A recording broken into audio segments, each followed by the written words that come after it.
too, that if we want to share cooking stories, baking stories, happy stories about Christmas and holidays while she is doing this, we are encouraged to do so. So Nikki, I will let you take it over. I'm sorry. Hang on.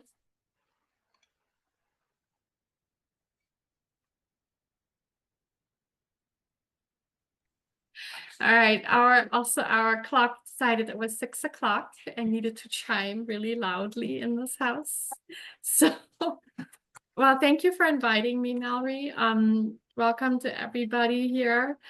Emil, du musst es ausschalten. Es tut mir echt leid. Es gibt's doch nicht. Okay, unfortunately, I have a couple of people here in this household who decided that they needed to eat dinner now while I'm doing this. Okay, sorry. All right, so I don't know if you took a little, check the recipe. I don't know if you've ever had Pfeffernüsse. People who schalt einfach ein. Das ist mir egal. So Pfeffernüsse is something that people who live in Germany actually never really bake, because most of the time we buy it at the store. We buy them in a bag at a store. And when I researched this recipe, I found that it is actually a very traditional recipe that is not from southern Germany, where I come from, but from the northern parts of Germany. And it's full of spices. It's wonderful, soft inside. It's like a gingerbread. And it's glazed in a I'm going to show you some of them that are already made and that are done. So it's glazed entirely with this frosting or glaze, and yeah, they look like little size of a nut, and they're full of wonderful spices. So the idea was that people would call them Pfeffernüsse, like Pfefferkuchen, which was something that pepper was kind of the overall word for spices that came from somewhere foreign, actually. So when people started to travel and to trade, and people would go to the Middle East and the Mediterranean regions, they would bring back a lot of spices that were unknown to Germans, and they were also very precious. And so those types of cookies would not be baked in a normal household, but only like for people who had a lot of money and had access to these types of spices. Yeah, and so tonight we're going to bake some of these cookies. You have the recipe on the website. And I'm going to show you how to prepare the dough now. So the starting point is to mix, to melt some butter. I usually here in the United States use like an Irish style butter that has high fat percentage. That is because it's just much nicer to bake with than the butter that has a higher water content that you typically buy in your stores.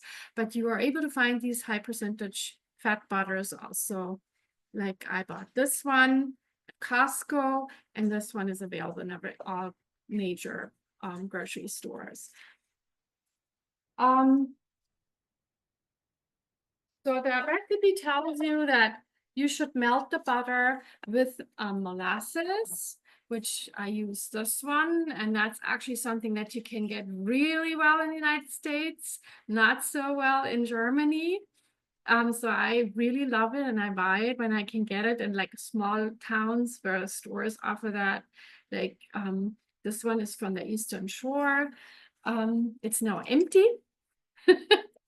I used it for the batch of dough that I made earlier, but you can also use honey or there's something available. It's called barley syrup or agave syrup to sweeten that mix.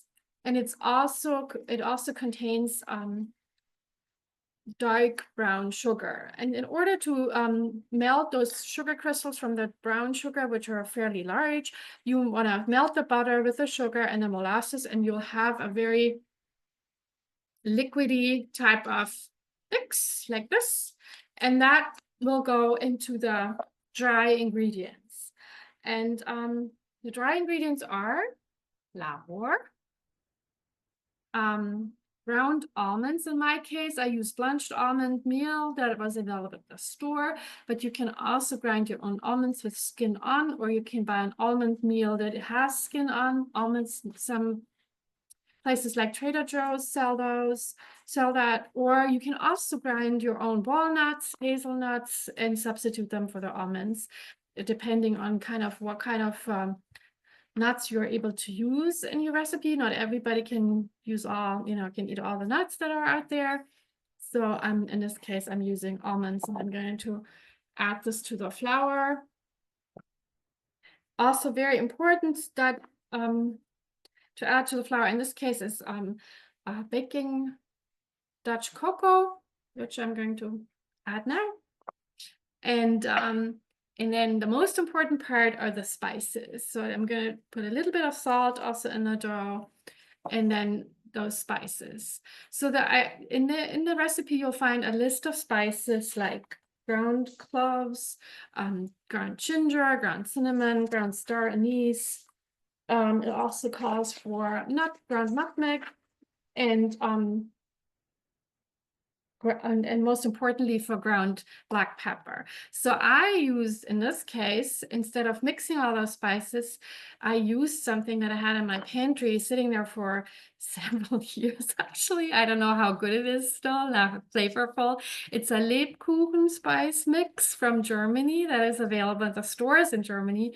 So in my life in Germany, while I was baking there, I never ever put together my own Lebkuchen spices or gingerbread spices. It was always this package that one would buy at the store. Only when I moved to the United States, I started to find out that you can very easily make it yourself. You don't have to buy it at the store in a package. But since I had some in my pantry, I'm using it this time. And what's not in the spice package, but is also very important because of the cookie being called a pepper nut, you need to grind your black pepper, fresh black pepper, into that mix to kind of give it that little bit of peppery, spicy taste, which you will not even taste when you eat the cookie. It's gonna be blended in, but it's kind of creating this really nice gingerbread flavor for you. So when you mix all these spices and the dry ingredients, after you've done that, you add that mix of butter, molasses, and sugar. You want to make sure that the sugar is entirely dissolved when you melt it on the stovetop, but then you want to let it kind of cool down to the touch, so it will be still warm, but you don't want it to be really, really hot, because when you add the egg now later, in the next step, you don't want that egg to cook from the hot mix, because that'll create a very tough and not so pleasant cookie. So it's important to let this mix cool down a little bit, and then you add it here to the dry ingredients. And I'm a huge fan of baking or mixing my doughs by hand. I do a lot of bread baking, also a lot of pizza baking, other types of doughs that are not a batter, but a dough. And I always encourage everyone to just give it a try and mix everything without a stand or handheld mixer. It's actually totally possible. So in this case, you don't need to use any type of mixing device unless, except for like a wooden spoon or a spatula. And you want to mix this, like the sticky butter, molasses, sugar mix into the dry ingredients. It's going to be kind of crumbly like this. I don't know if you can see it. And once you've done that, you are going to add the egg. I have an egg here. So in my case, I'm only making half of the dough, so don't be surprised, because I already made a batch yesterday and baked some this morning, and I would end up with so many cookies that I decided to make only half a batch tonight. So the egg, it's a good idea to just kind of whip it a little bit up, so kind of break it up with the fork, so it will mix more easily into the dry ingredients. And then you add this egg. Boop. And then you stir the whole thing a little bit with your spoon until kind of the everything comes together in a kind of a crumbly mass. You can see that now. And when you've done this, you start to use your hands. And I know not everybody loves having, you know, sticky masses of dough on their fingers. So if you decide this is not for me, then yes, of course, use a mixer if you prefer that, or keep on doing it with your wooden spoon or your spatula. But I always also encourage people to kind of try to touch that dough, because it's a very nice sensual experience. And also the warmth of your hands will add to the dough coming together. It's actually most of the time easier to knead a cookie dough when you use your hands, because the warmth of your hands are melting the ingredients kind of into each other. And that's a really nice touch. And it makes it also kind of way easier than doing this with a mixer. Also, you don't have to clean so much.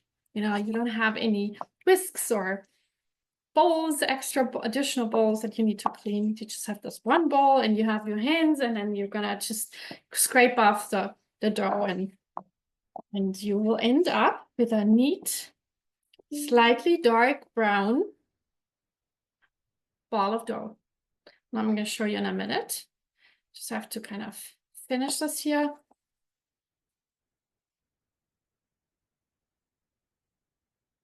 So this doesn't need to be kneaded a ton. It's like some doughs need like 10 minutes of slapping and kneading on a countertop. That's not the case here. It's kind of coming together really nicely.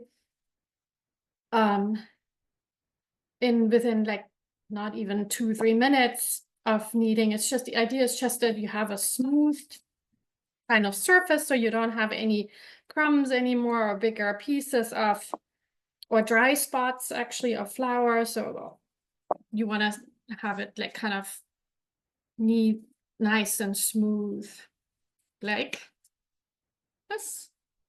You see it? So it's a little bit shiny, kind of nice and smooth. It's not that sticky anymore. It's actually, the stickiness has gone away. I have still a little bit of dough on my fingers. So I'm going to scrape these off and put them onto that ball of dough. And I'm going to roll this ball into what's called, you know, like a log shape. That dough, like a lot of other cookie doughs, benefits a lot from being chilled before you start handling it for baking. So before I chill it, I'm going to roll it.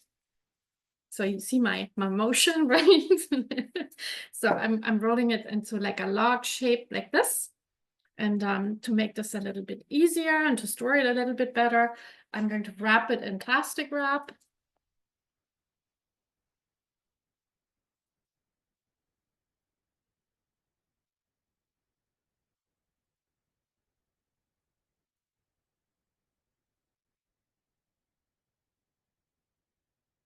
Right.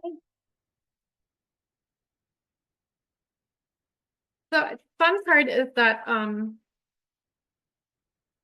I wrote this recipe that you have on the website for the Washington Post in May, because they had asked me to contribute a German style cookie recipe to their annual cookie guide that they publish in December each year.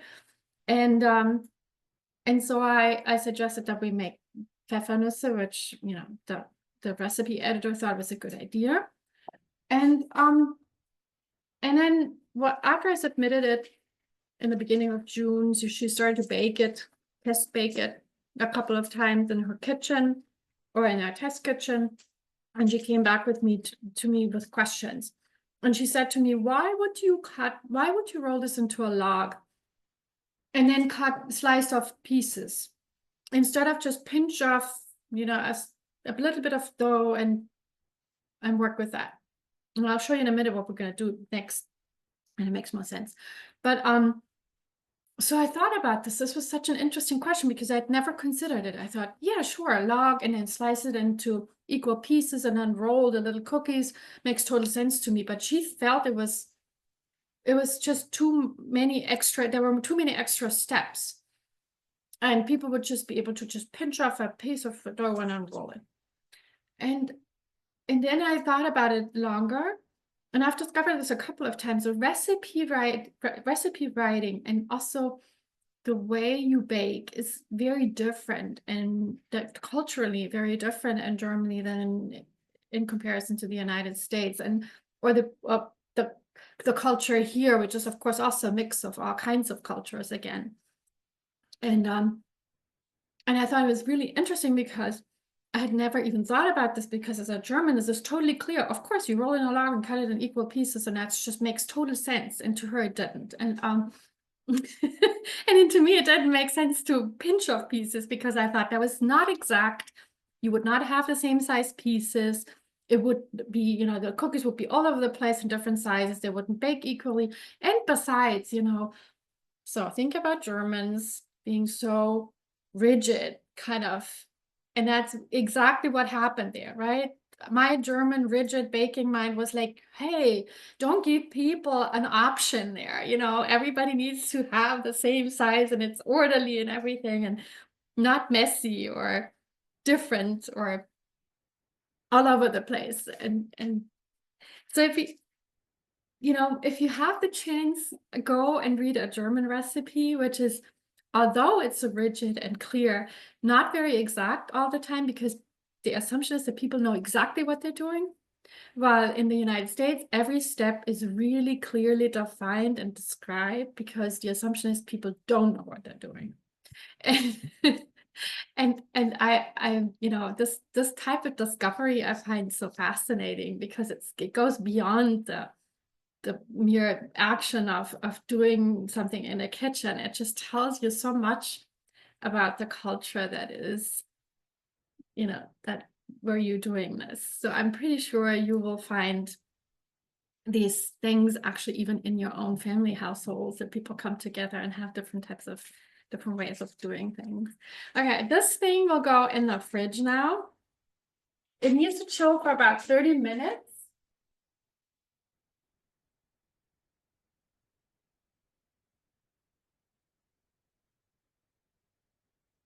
So in order not to keep you guys waiting for 30 minutes to kind of move forward, of course, I did something that I prepared that last night so we can just keep on going. And that's actually something that I always recommend. Make your dough the night before or even the day before or 2 days before you would like or find the time to bake and just put it in the fridge because it really benefits from sitting in the fridge for a while, especially the ones that are spiced. Those doughs love sitting for a while because the spices will really develop their flavor very nicely. And also, nobody has time to bake maybe for 4 hours at a time. I don't. I have a job and have other things to do. But maybe I'll find about an hour to slip in, to bake one of these one batch of cookies. You can also freeze the dough. It's also possible. So you could make a whole batch like the one that is in the recipe and freeze one log for a later point to make that at a later point and make one within the next couple of days. These cookies actually, the dough, you just pull it out and you let it defrost at room temperature and then it's good to go. Or you even put it in a fridge, let it defrost for overnight, and then you can use it the next day. So that's going to be a good option for you to prepare, in case you want to do this ahead of time. Okay, just one moment.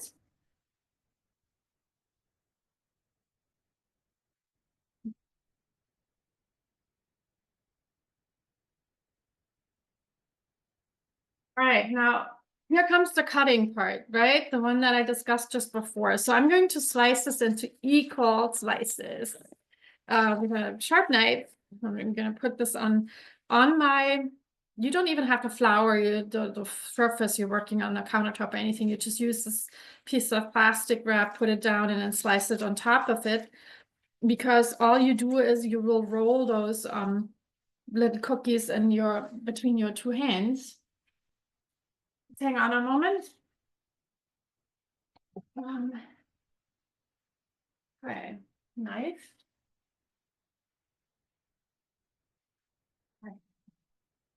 Okay.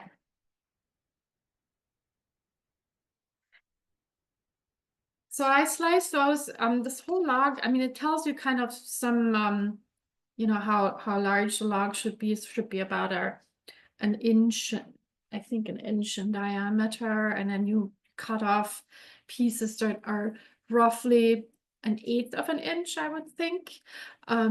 So you have like a little piece of dough, and if you slice them all like about the same size, you will end up with cookies that are about, you know, equal in size. And right.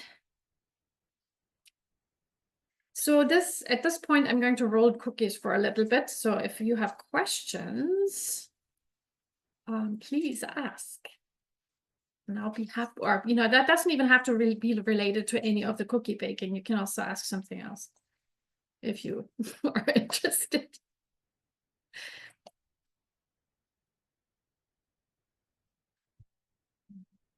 I have a question.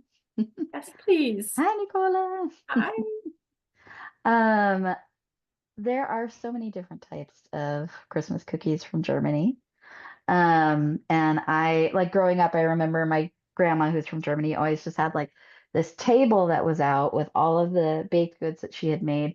Right. None of us could actually say the names of any of them, or, you know, it was like really badly pronounced names. Pfeffernüsse were always the round, white covered ones. Right. That's like just the name that we have for them. Right. Yeah, that's and yeah, but there's like so many different kinds. And so I was going to ask, like, which one is your favorite to make at the holidays? Well, I very like, let's put it that way. On a regular, so I would never miss what's called the vanilla kipferl ever in my holiday baking.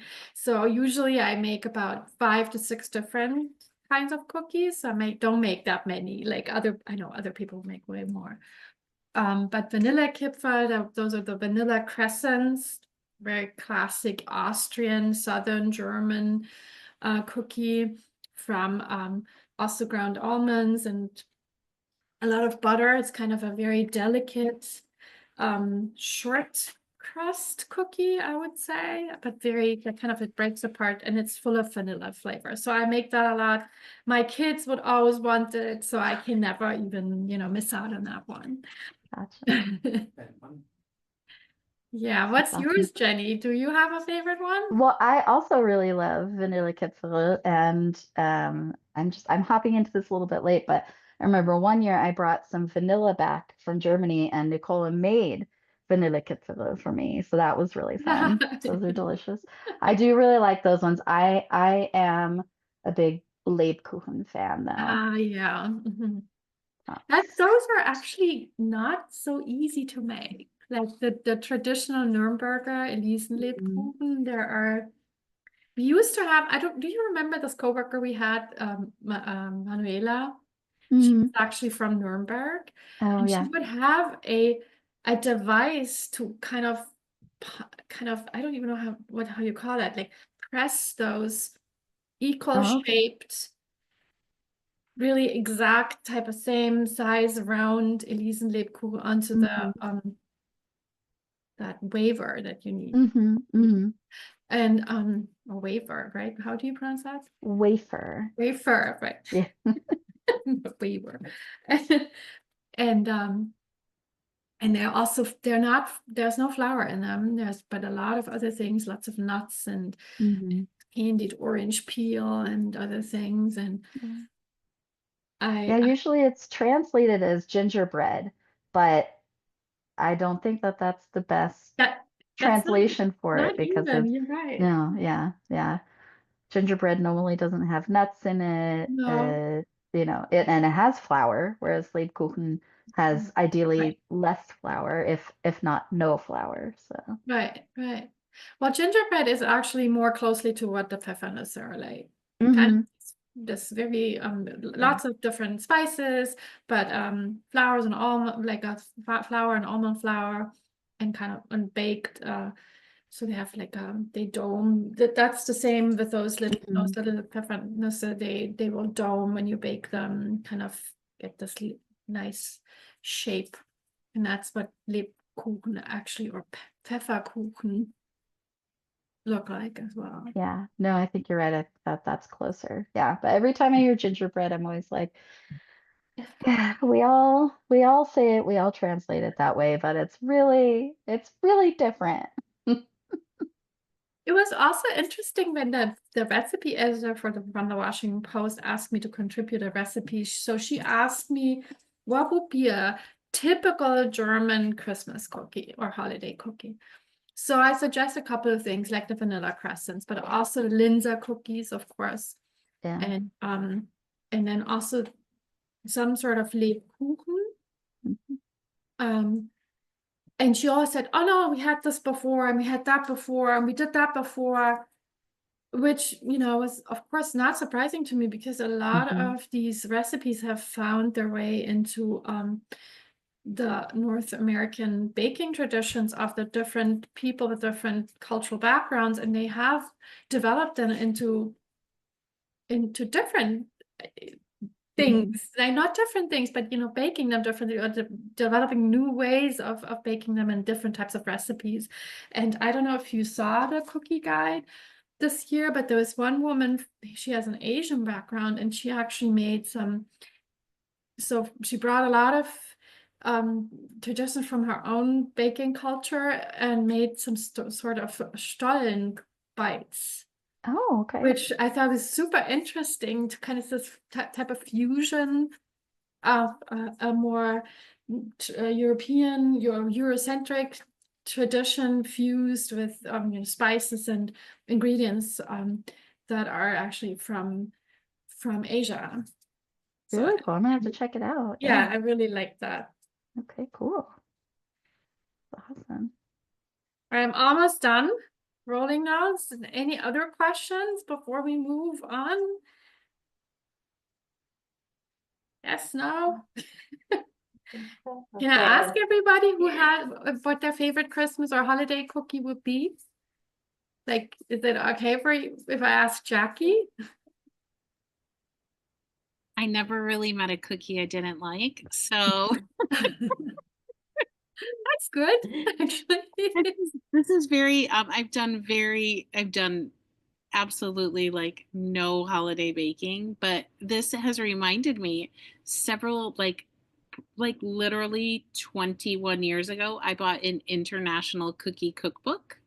Oh, cool. Okay. Where it's like cookies and holiday. It's like mostly for the Christmas holiday, and it has just recipes of like sweets that you can make from around the world. And I just am like, oh my gosh, I'm gonna dig that out and maybe feel motivated to make something. Actually, that's great that you mentioned that. I hang on for a minute. I have something for you. I would love to know what these smell like when you're baking them because I can just. So I have a book too that has tons of recipes from different cultural backgrounds. Oh, cool. Mexican, Greece, you know, a lot of different types. So it's also because you said around the world, and it's the same thing. It's like from Italy, South America, Danish cookies, peppermint bark, which is very American, I believe. But also matcha chocolate bark. So there are lots of different, and so I find that wonderful, you know, that to explore that, because I'm so familiar with the things that Germans bake, but I love finding out what other people do and how they use the ingredients that they have available, which are often very different from the ones that I'm familiar with. So yes, I can only say, please try something. I just found that on Amazon. Nice. Oh, good. Okay. So if anybody's interested in more of German baking. There are a couple of really nice books available right now for the US and English speaking market that has the, not only do they have also besides the metric, also the volume measurements, but they also give a lot of advice on how to deal with ingredients that are not readily available in the United States, which is often a problem, really.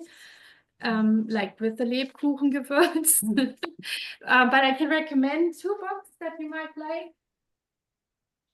And I should have put them out before I started talking with you.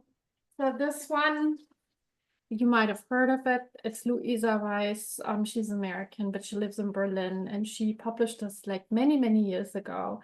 And it's a wonderful book for German baking because it includes all the traditional things that I've known from my mother and my grandmother, and the things that I love to bake. And also a lot of holiday cookie recipes in there, but also a Stollen recipe.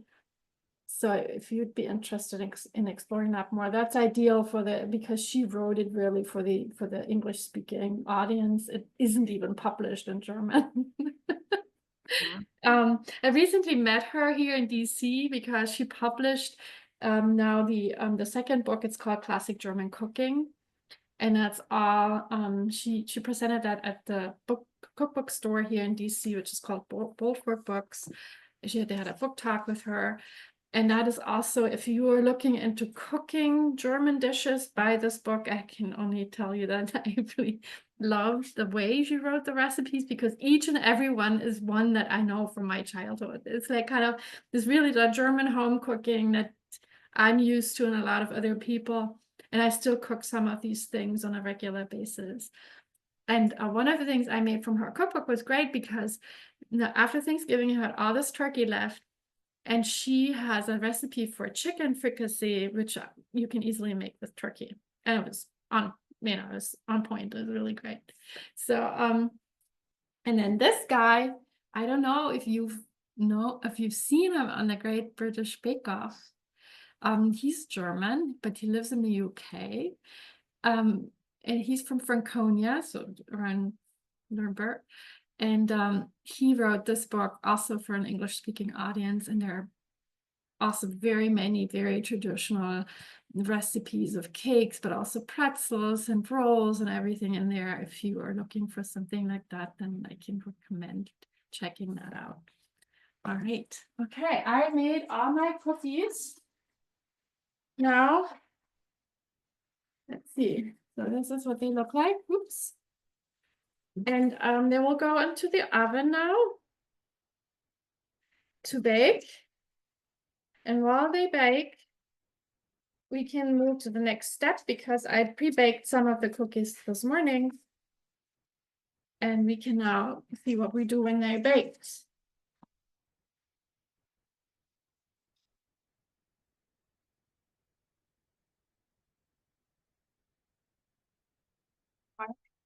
So the baked cookies will look like that. Oops. Like this. They will be slightly cracked on the surface. That's normal. It's not a problem. Like this. And now you want to make that thick glaze. Who was talking about the white glaze? Who was it? Was it Jenny or Mallory? Jenny, I think, mentioned it. The white The thick white, yeah, grandmother, that's right. Yeah. Do you know what your grandma would call that spread that she would put out on a plate? I don't know if she had a name for it. We just knew like that she set up her card table in kind of the living So she room, put like and several plates out. yeah, and everybody could just graze as they did whatever they were doing. The So, grazing, cookie grazing plant. yes, exactly. Well, actually, there is a term for the plate of cookies, of mixed let's call it plate of mixed cookies. So that's a festive tradition. You do this on that 4 Advent Sundays, actually, where you light a candle each week, one more, and then you would sit down for coffee or mulled wine or a tea, and you would have a plate of mixed cookies, and it's called a bunter Teller. a colored plate Colorful plate. or Yeah. colorful plate, right? Mhm. Because it has all the different types of cookies, and it's colorful because of the different colors and glazes and what people have. And that's the word for it. So when Nice. you say to a German, do you have a bunter Teller, they might still know what it means. I think my kids don't know what it means anymore. It starts to kind of fade into, from the memory of people. That sounds lovely though. Just a bunch of Doesn't it? Yeah. homemade cookies and tea or coffee Yes. or mulled wine. That My sounds mom would amazing. every Christmas Eve, the thing that she would do absolutely, and that couldn't be missed, that she would put together a bunter Teller that was sitting kind of in expectation of Christmas Eve. We would have that on the table and nibble on the cookies and kind of wait until, it was time to ring the bell. I'll say, I don't know if we called it that. I'll have to text my family because we absolutely did that on the 4 Sundays, like going to the grandparents' house and we'd have that out on the table. Right. Yeah, and have our tea and coffee. Yeah. Yes. Mhm. Yes. It's really funny because I know in essence I've moved here, or even before, that's not so present anymore in our routines really. And only my daughter, she's in college and she's now back, and she said, "Oh, Mom, on Sunday we'll have to have a 4th of Advent celebration in the morning." Like, I still have the 4 candles on my table, and I only light them on Sundays. Recently I forgot. I got up and my husband said, "Were you planning to blow out the candles?" I'm like, "Oops." So, yeah, but yeah. That sounds like a great tradition to bring back. I'm on Yeah. it. Right. All right.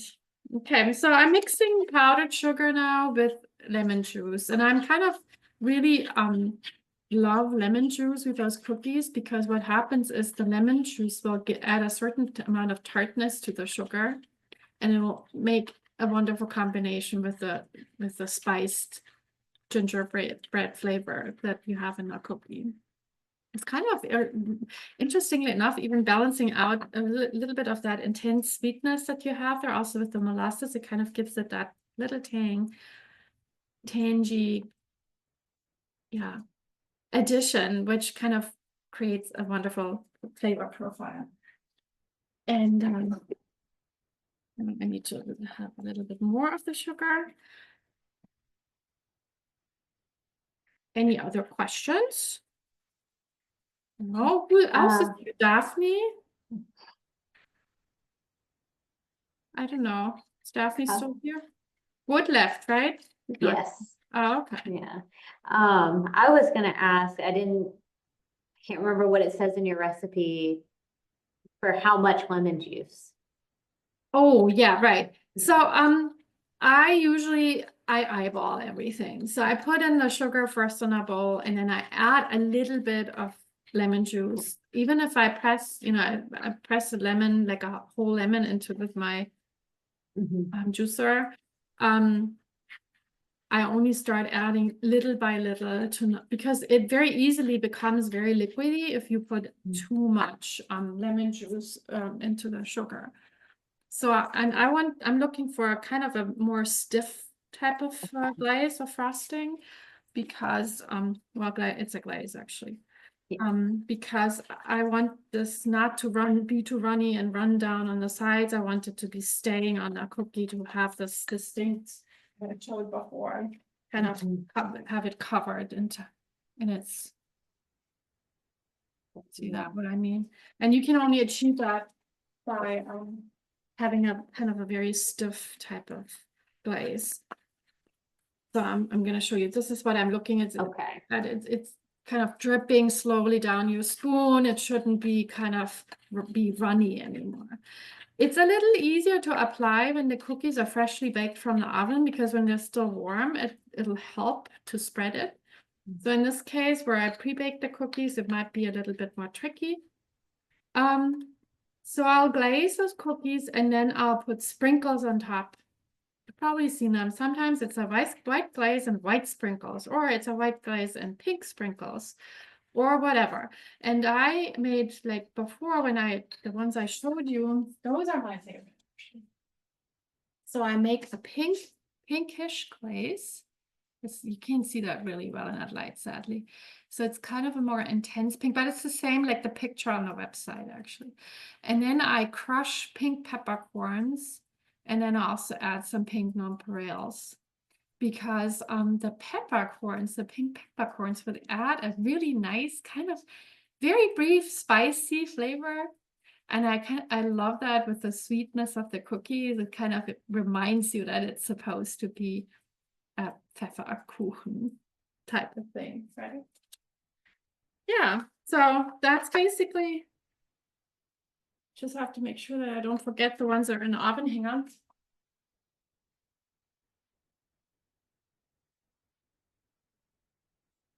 Yeah, so that's basically how that goes. So I'm glazing that with a spoon. You can use a brush, but since that is a more stiff kind of glaze, a spoon works better. And then so this is a white glaze, like the one that you know, Jenny.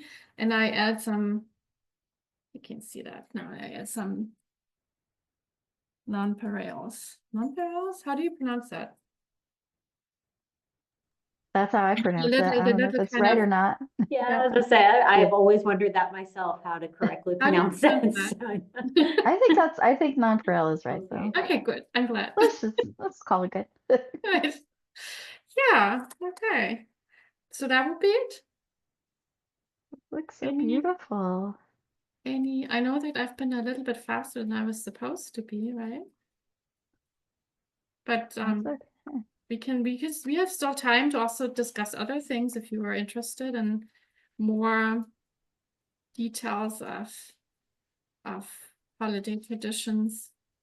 You mentioned the mulled wine. Have you ever heard of the Feuerzangenbowle, Mallory? Mhm. Yes, so you know what that is, right? Yes, yeah, I've never had one, but Oh, I've you seen never them. had one? No.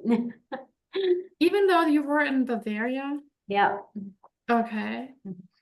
Yeah, well, we do this here regularly for our friends after Christmas, like between Christmas and New Year's, we pick a night. And now I have only one sugar cone left because you have to buy that in Germany. I think you can also get it in the United States over Amazon, but usually I have somebody bring it to me from Germany, or I buy it myself, but you can only buy it there when it's only in winter. I don't think it's available in summertime.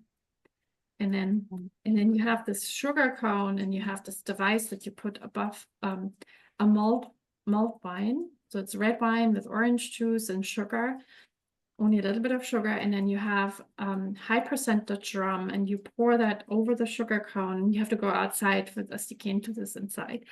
And then you light the whole sugar cone on fire. And then the high percentage rum, it's usually Austrian rum that you can get it also here in Virginia and DC. And then you light that on fire, and then it burns, and the whole alcohol and the sugar, everything burns and kind of drips into that mulled wine. And then when you drink it, you have really a kind of interesting experience. Let's put it that way. But the drama of making it is actually the one that people really enjoy most, I think. I've been seeing it a lot on social media this year, just Yes. people showing off, getting those at Christmas markets. I don't remember ever seeing it at a Christmas market, but They don't, you can't really do it at Christmas. I mean, they sell it as Feuerzangenbowle in Munich. I know a couple of the places where they sell mulled wine. They also sells Feuerzangenbowle, which means it's a higher percentage mulled wine. They put rum in it, basically. But it's not made the way that we make it, like at home, like that. There's a whole movie about it. I don't know if you've heard, in the 50s or 60s with Heinz Rühmann. It's called Feuerzangenbowle. I own a copy of it. You A friend do? said it, yes. Yeah. Oh, that's funny, really? Yeah. Have you ever watched it? I still haven't, because it was a Region 2 DVD.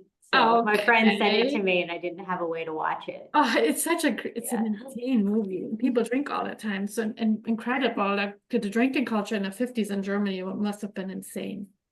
I'm really, I'm sometimes even embarrassed to watch these movies because I feel like, oh no, come on, people, really. Everybody smokes and drinks in those movies all the time. Not appropriate anymore. Well, see what we saw in the video earlier. I guess it's a new thing. Is now not only do we have blue wine, but there's blue beer. They have a mulled beer now that they sell at the Has Christmas somebody ever market. tried that? I can't imagine that tastes any good. I have not, but that was yeah. Annette did a brief little showing of it. All right. Yeah. Yeah. Sounds like we're gonna have to do a research trip. I think Yeah, so. right. Mhm. Right. Sounds like very much like it. All right. So I made those. I Ooh. tried. Beautiful. Yep. Those look so good. Amazing. So And beautiful too. That's awesome. Daphne also they'll go in says my it looks cookie delicious. boxes. Awesome. All right. Now I just wish we could eat them with you. That would be nice, right? Yeah. Well, we are Your actually not your that far family away gets- from each other, honestly. Oh man, your But family everybody gets to reap else. the rewards. So Jackie, where is it you are at? Maine, was it Maine or you? I'm in Iowa. Oh, Iowa. Okay. There's Okay. there was another Jackie on too. She's Yeah. from Maine, yeah. Mm-hmm. That's very nice. So what kind of traditions do you have in Iowa that you, because I've never been to Iowa, so I have no idea what it looks like there. It actually looks very much like Germany. Really? Okay. Yes. Especially like the rural areas looks very much like where I live, like very Okay. rural area, green hills, farmland. So yeah. I don't know. I guess I feel like it's very I don't know. Like I don't know compared to other places. I've never been to a Christmas market anywhere, like in the United States or abroad, but I did text my husband and I was like, I'm watching a video about the Christmas markets in Munich. We must go. And he'll probably say, stop watching videos. Well, I have to say, the good thing about the German Christmas markets is that they already start at the end of November. So if you were to decide to go like over your Thanksgiving break, for instance, mostly the flights aren't that expensive because nobody travels overseas for Thanksgiving or at the end of November because the weather isn't really kind of enticing you to go.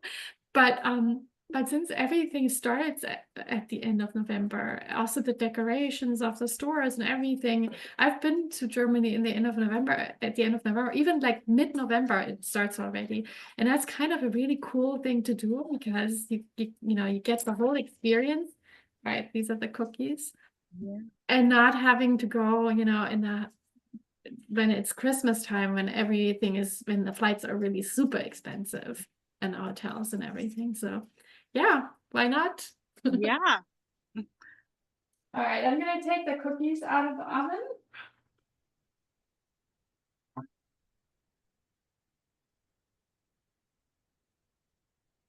And yes, they do smell really, really nice. So this is Oh, the batch that we just made. Not entirely, but remember I have another log in the fridge that I'll be baking now. your family is gonna have so many Pfeffernüsse to eat. Right. They So I won't have to take complain, them I'm off my sure. hands. Oh gosh. Yeah, that's so what great. is your next programming? What's the next point on your program, Mallory? What are we gonna see next? The latke preparation video. So I filmed Okay. somebody making latkes for Hanukkah. Yeah, I love Yeah. them. Really, I would. Do you know that there's Kartoffelpuffer? It's very similar to Mhm. latkes. So that's something that I would always make for my children, and I love them too with applesauce. Yes, and that is how Talia serves them, so. Yeah, okay, cool. Perfect. That I'll be very excited Yeah. to see how she makes them. Really. It's the first time I'd ever had homemade latkes. So I've gotten them in restaurants, which I guess in a restaurant it is homemade, but like at somebody's house where they're Right. fresh out of the oil, yeah. Mhm. Yeah. Neat. Mhm. Well, I was gonna add, we want to keep talking baking a bit. I was asking about the amount of lemons because I have an old family recipe from my husband's family that it's a glaze that you make as well, and it calls for the juice of 2 lemons. Okay. Well, when great grandmother Lena made that recipe, lemons were much smaller. Yeah. And I That's had to true. learn that. Yep. So all of her recipes have things like that where you really have to adjust to, okay, but what was it then? Right. Yeah. Yeah. But isn't it amazing also in older baking and cookbooks, and that's true, I think in the US too, it tells you like bake it at medium Yeah. temperature. And like you'd wonder and you think, what's a medium temperature? But that had to do with the ovens only having like 3 settings, I believe. Mhm.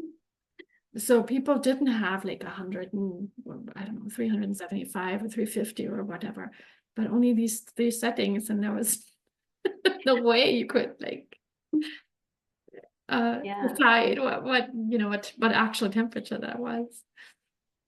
Yeah, I find my dad gave me a little book from his mother, so that would have been my grandmother, right? And she had handwritten recipes in there from someone else who gave that book to her. And that is also a real challenge because I can hardly read the handwriting. And it also has these old-fashioned signs for pound and the weights and whatever. And and that book also those recipes are also always like bake it for at medium temperature until it's brown or golden brown. And I was like, okay, what is that? Like an hour? Half an hour? 10 minutes? Yeah, that's an interesting point with the lemons. Yeah. Also eggs, I think, were smaller Yep. size. When they just say eggs, yeah. Well, now I Mhm. have multiple sizes I can buy at the store. I'm Right. assuming they mean the smallest ones, but Right. yeah. Yeah. Or did her chickens lay bigger eggs? I don't know. Yeah. True. Yeah, interesting. Yeah. How things evolve over time, right? And kind of change, and now everything has to be in exact steps and descriptions, and I think it has a lot to do with the fact that people might have forgotten how to do things, which was not the case like 50 years ago. People were still kind of very much aware of how to do things from scratch, which is not so much the case anymore. But it's coming back though. I mean, there's this whole cookbook, like we've had now 10, 15 years of a lot of cookbook publishing, and the sourdough thing that came during the pandemic. Yeah.